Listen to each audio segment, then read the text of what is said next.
I followed EnigMarch, and I've actually got this that Will Lowry put together of Ooh, his things, that's which cool. is because I don't know if you saw his stuff, but he's got these, each day was this wonderful drawing that he did, usually, and a photo of it with like the Wow. pen he drew it with and everything.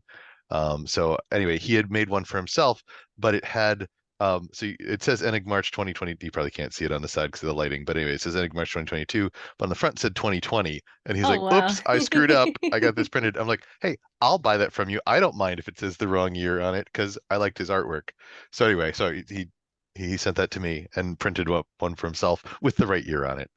But that Um, is a really cool the idea. yeah, I yeah, never saw it. I mean, well, Enigmarch is new, right, yeah, but only it's 1 year, fun right? to see how many people have been doing so many different creative things for it.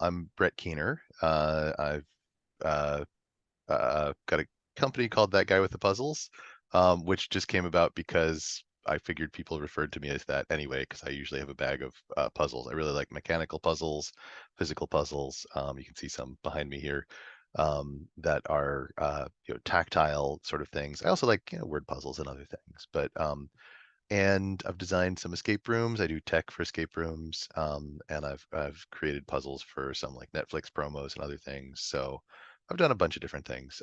That's all sort of.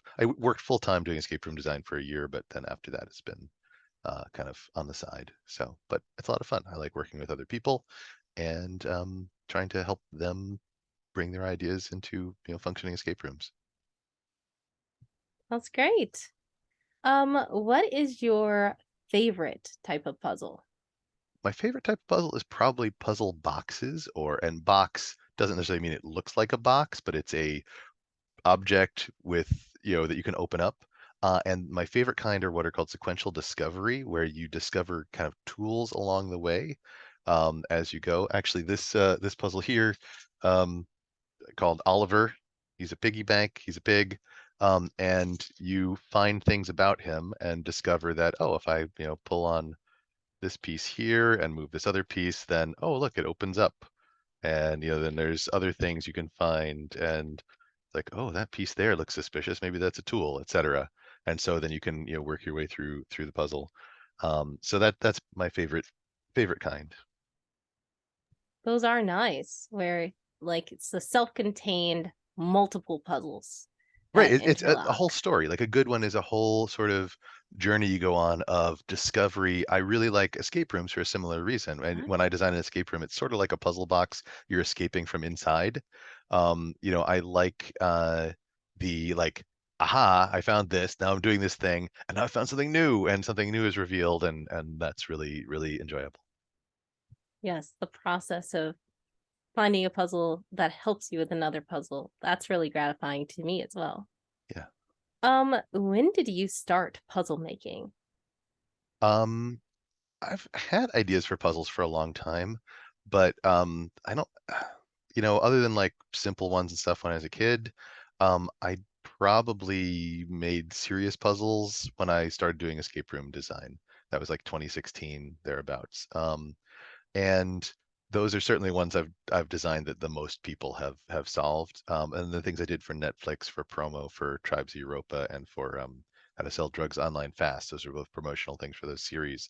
And those a bunch of people, well, the Tribes of Europa, only 4 Twitch streamers got to solve, but a lot of people watched them and helped them solve it. It was like a group effort. The other ones, everybody got to solve who wanted to, who was interested in the show. So, but yeah, 2016 about. Nice. Quite a good resume you have. Um, where can people see your work, which you've kind of already answered some of that? Yeah, there's not a lot of my work in public at the moment. So I did the game Clock Tower for Escape the Room, and that's in several cities around the US. Um, they're not great about maintaining things, about physical maintenance. So I'm a little hesitant to recommend that. Also, I designed it back in 2017, so that's like 5 years ago. So, it's still got some bits that I think are cool, but I would definitely do different things these days. I'm working on some escape rooms with a couple other different companies. Mystic and Brooklyn is one of them.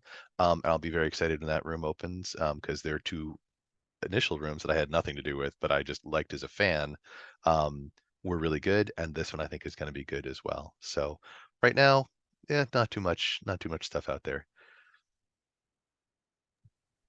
That's good. I was talking to Errol as well, and he was like, "Well, a lot of my stuff I just do for friends or do like behind the scenes, but like hardly anything in the public. But that's still okay. That's good to also for puzzle makers to know they don't have to put everything out like where everybody can see it.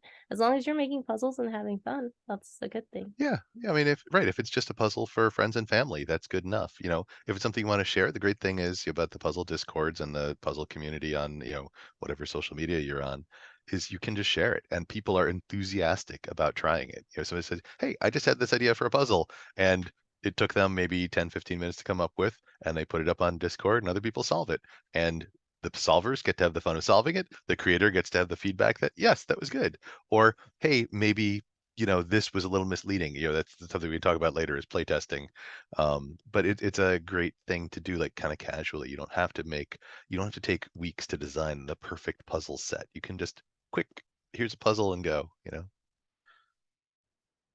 Yes, very good advice.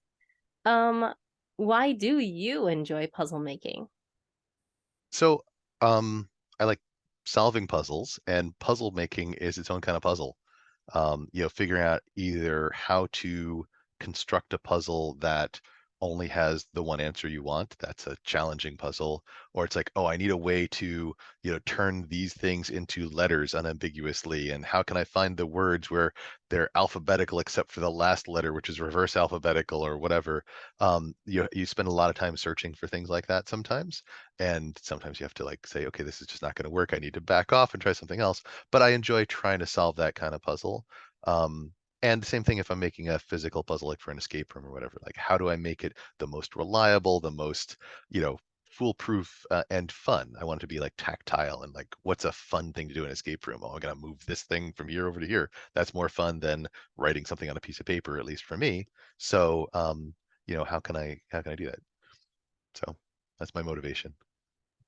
Yes, puzzle making can be a puzzle in itself. That's Oh a yeah, great analogy. it's probably the hardest puzzle, Yes, because you have to make sure it's solvable right? first before you can let other people solve it. Oh yeah. Um, let's see. How do you first go about the puzzle making process? So it kind of depends on what the thing I'm designing is. So if I'm doing an escape room, for example, I want it to have a story, and then I want to design puzzles that fit the story. I think it works better that way. If I'm kind of coming up with a puzzle and say I really want a puzzle where I'm going to stack three things and make a pyramid or whatever, that's great. But I think that, to me at least, is the wrong place to start a design. If I can make an escape room that has that in it or something like that, great. But what I really want to do is, I do some teaching about escape room design as well, and so for that, I tell students, think about what you want people to feel in the room. What's their kind of emotional arc, which could be very simple. It could be they're having fun, right? It doesn't have to, but there should be a little bit more to that, like what kind of fun, excitement, or discovery, or whatever, if they're working together. So that's part of it, is where I start on it, and then figure out how to make puzzles that go with that. For example, in an escape room, I'm going to want to make puzzles where people work together.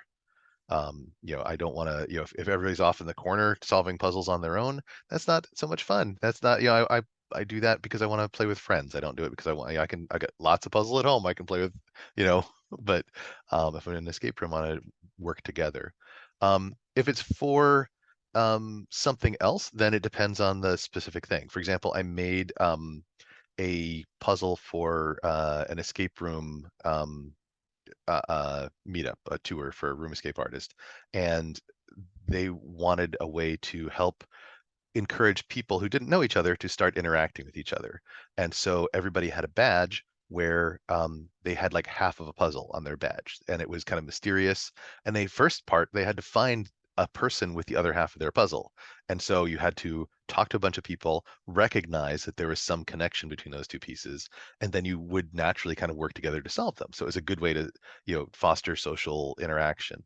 And then there are lots of puzzles, and those all kind of fed into a meta puzzle. It was kind of clue themed, and so that gave people the ability to work together and kind of have a group project. So the goal there was to to achieve that, and so I designed puzzles with those pieces in mind. That really sounds really cool and epic. And that's a great way to start by first figuring out what you're going to do.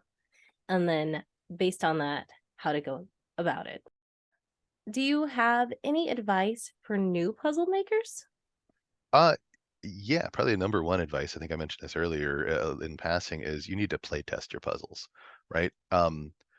Even experienced puzzle designers aren't really good at knowing the exact difficulty. And you said you had talked with Errol Elamir, and he says your puzzles are too hard. He's right. Your puzzles are probably too hard to start off with. And even knowing that, you still probably are going to make them too hard. I worked with some fourth graders at one point, and they were designing puzzles and then having their friends play with the puzzles. And they uh, one fourth grader said, "It was clear in my head how you should go to solve this puzzle, but then my friends tried it and they saw all these other things you could do." So, it's like you've got a path through the woods, and to you, it's like, oh, I just go straight over there, go past that tree. And other people are like, oh, I could go over here, or whatever. And so that is really hard to see because you know the answer when you're designing the puzzle, and it's very hard to see all the possible but usually sensible conclusions. Other people don't have to go off on a wild tangent. They could just be like, oh yeah, I just saw that these answers were all started with the letters A through C, so I thought that this.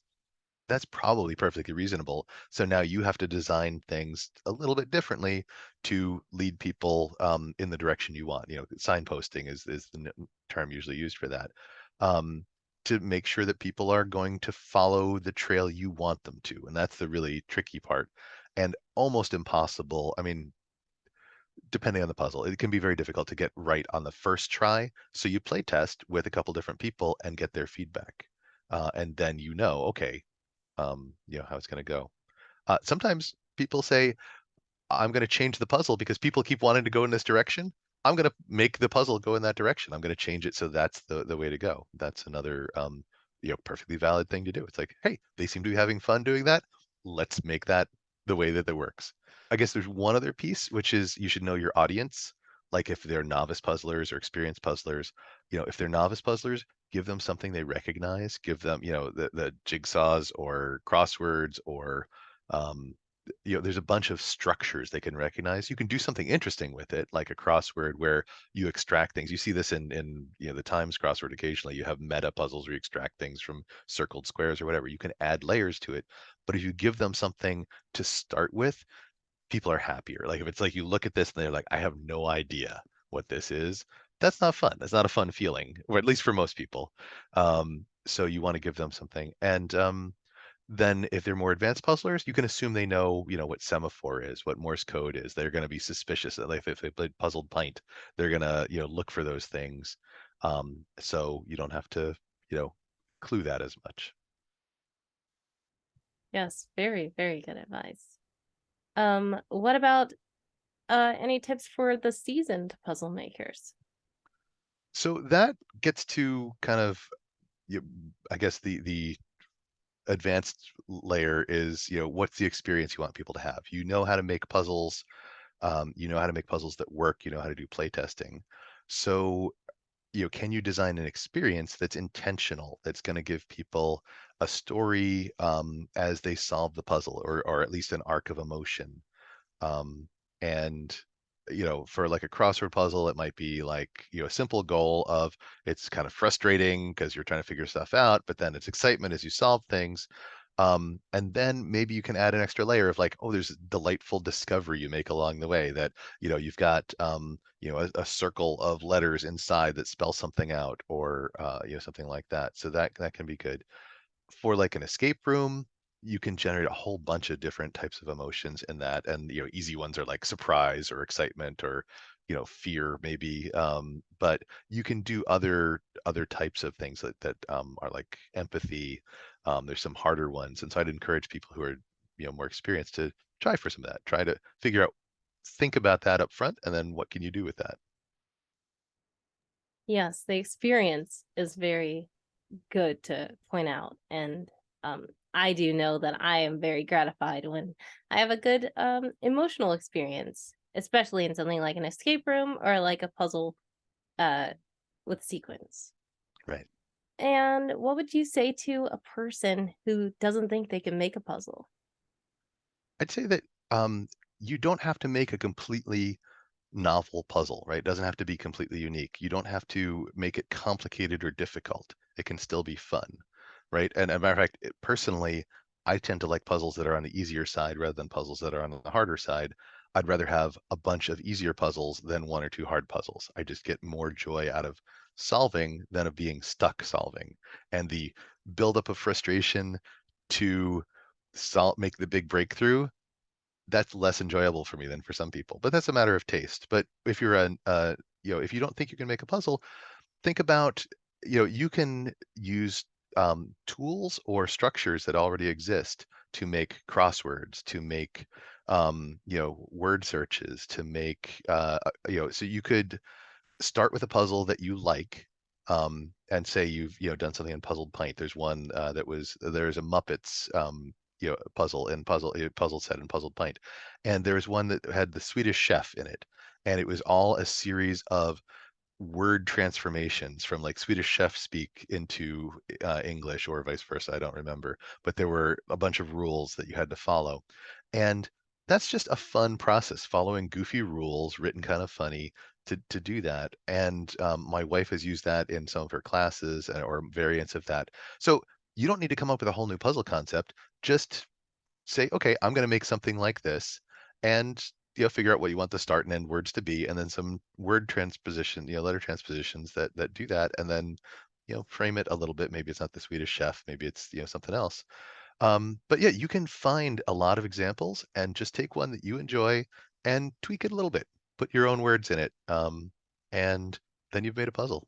You know.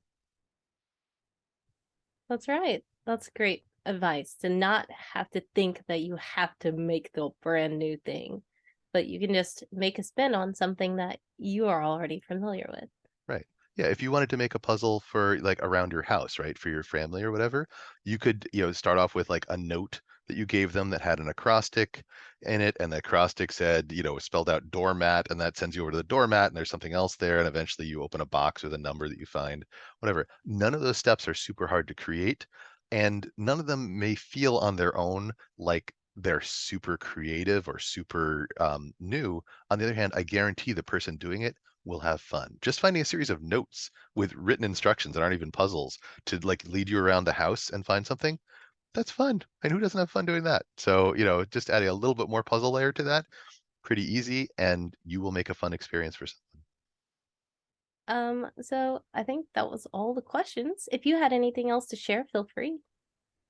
Um, Not really. I'm glad that you guys are encouraging more people to make puzzles. I did not do anywhere near all of the EnigMarch puzzles I saw last year because there were a lot of them, but I did enjoy quite a few of them, and I liked seeing people make new ones. And I learn by seeing what puzzles other people design. I'll say that's a clever puzzle. I'm going to file that away because maybe I'll use something like that in the future. Um, and yeah, I think that's great. I really enjoyed, in the communities that I'm in that are puzzling, um, seeing what everybody made. And I hope that you get a lot of people doing this. I'm impressed that you guys not only are came up with this concept and providing prompts, but are actually actively trying to get people involved. Because it's not like you're getting money or Yeah, massive fame from this. excuse me. But it's great. It helps build up the puzzle community. and there's already more puzzles than I can ever do. I got, I think, this one last Christmas from some of the puzzle folks in the UK. I still haven't done Oh, it. I took it cute. out just recently. Let's see, it's from don'teatpuzzles.com. I don't even know what the company is, but it's here because I'm gonna work on it soon. Cool. Um, That was for EnigMarch? no, this was Oh. from a Christmas set of puzzles that Oh, somebody cool. in the UK put together. So last Um, year Christmas. yeah, last year's Oh. Christmas. Yes, so I'm a little behind. It's fine. Um, so do you know Rita Orlov? She did Light in the Mist and Emerald Flame and some of those puzzle sets. I probably heard of her before. Okay. Yeah, she's based in Brooklyn. If you end up wanting to talk to more people, you could look at her website. Post Curious is the website. She is a great designer. She's another full-time puzzle designer, pretty much, and she makes boxed puzzles. And Cool. anyway, if you like puzzles, which you apparently do, I do. um, I recommend trying Light in the Mist because it has both a story that is revealed through it. It's a deck of tarot cards. Mm. So as long as a cult is not a concern, I have friends for whom they're like, we like puzzles, but we don't like a cult. That's a, a problem, so we're not going to play that. But as long as that's not a problem, the story itself is not a cult, but just the tarot card framing. Um, but the nice thing about it is the puzzles are using the cards as cards, so it uses the shape and form of them, and also they're kind of bite sized. So I think any individual puzzle takes at most like 10-15 minutes to solve, but there's a whole bunch of them, and so you could just like, I'm going to play for an hour, and then you've solved however many puzzles you solve. You pause and then you come back the next day, and so it's not like a 4 or 8 hour kind of ordeal to get through. And they're really pretty, the artwork is great, and they're clever, satisfying puzzles, and there's a story that's revealed, and they're also not super expensive. So anyway, Yeah. Sounds nice. I think I heard of something like that before. yeah, it's definitely worth checking out. Also, I don't know if Errol mentioned or not, but my website has a bunch of escape room and generally puzzle design links in a Cool. document. So if you go to thatguywiththepuzzles.com, there's a bunch of links, including things to like articles by Errol, articles by Rita, other things. So that might be of interest too. Sounds nice.